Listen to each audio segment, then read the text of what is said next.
Some events leave a deep mark on history, but none on the land. This is the site of the Battle of Hastings. After almost 1,000 years, no traces of the bloody conflict can be seen. But here, the fate of England turned. It's where a king was killed, and his victor claimed the throne.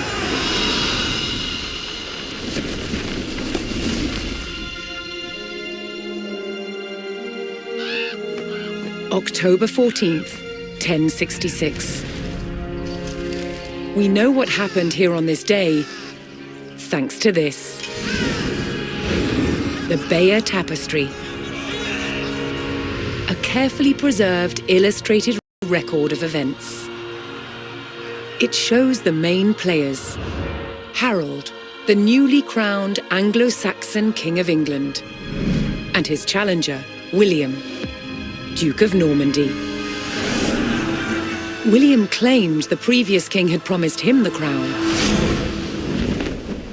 So, he assembled an army and prepared to sail to England to fight King Harold for the throne. But a storm thwarted his plans. Meanwhile, Harold discovered that a Viking invasion had landed in the north. Another threat to his crown. So he raced to fight them. In France, William waited for the right conditions to sail across the Channel to England.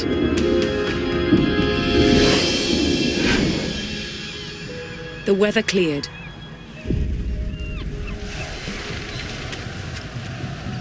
He seized his chance.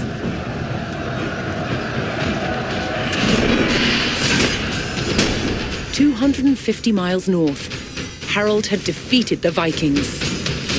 Now, hearing of William's arrival, his army sped south. At 9 o'clock in the morning, on this hill, William's Norman army were ready to do battle with Harold's Anglo-Saxon men. The stage was set, and up for grabs, England itself.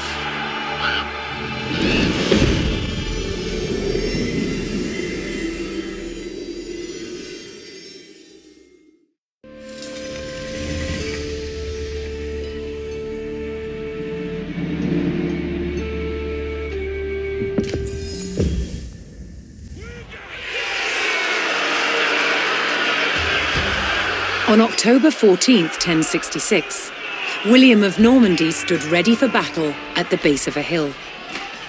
The high ground belonged to King Harold of England and his Anglo-Saxon army. Here, on this hilltop, the fate of England would be decided.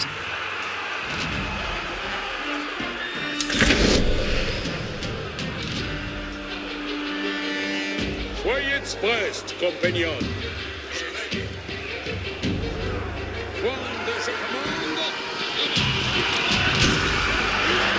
William's Norman army made the first charge, launching a direct assault on the shield wall.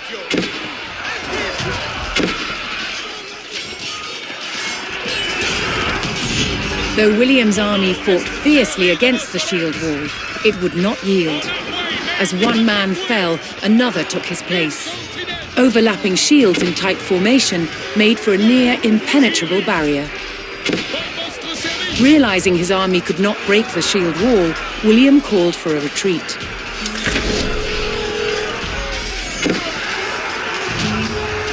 He aimed to lure the Anglo-Saxons into a false sense of victory, causing them to break formation.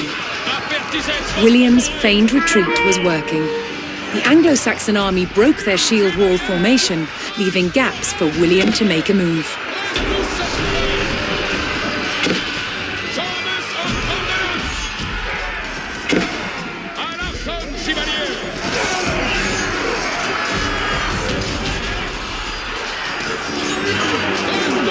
With Harold's men no longer in shield wall formation, William could pick them off as they charged.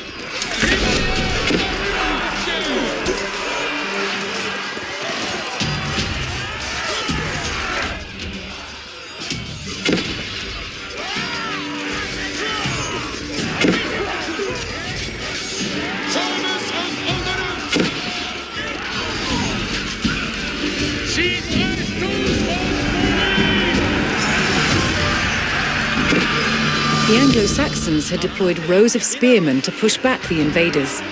But William had an answer. His sharp-eyed archers.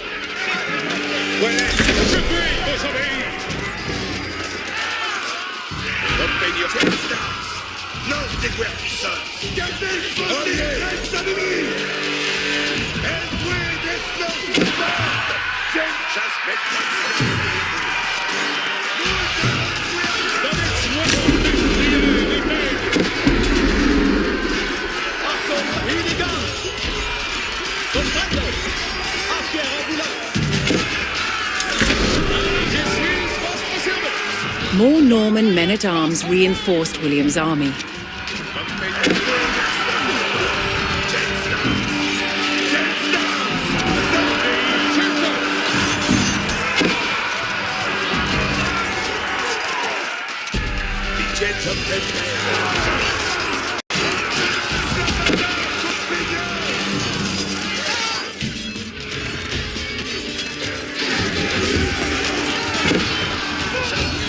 Anglo-Saxon archers joined the fray, and the Normans' deadly cavalry ready to charge.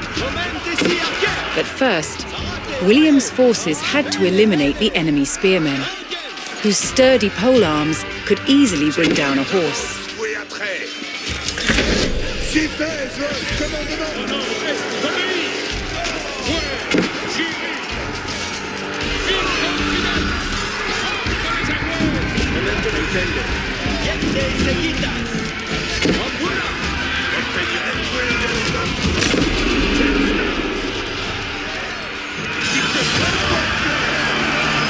With the threat of spearmen cleared from the field, William's cavalry was free to charge at the Anglo-Saxon archers.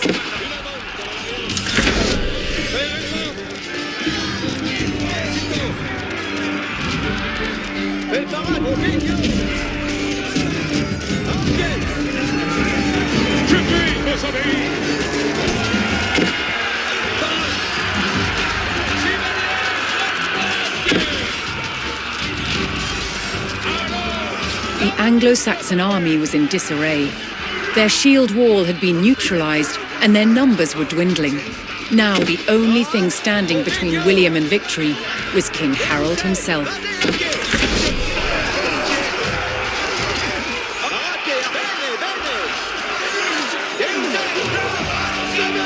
The last of Harold's men encircled their king, prepared to lay down their lives to save his.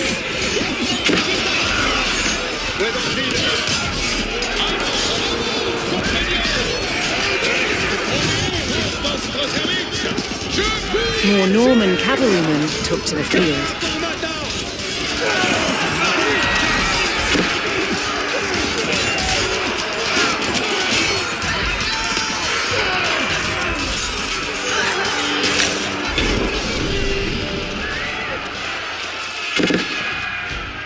The Anglo-Saxon King Harold had fallen.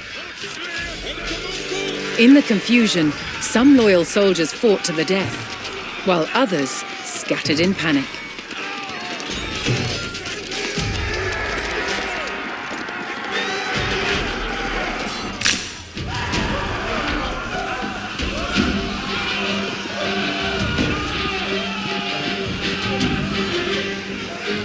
Leaderless and defeated, the last of the Anglo-Saxon army fled for their lives. The Normans celebrated victory over the English king, but William's quest to rule England was just beginning.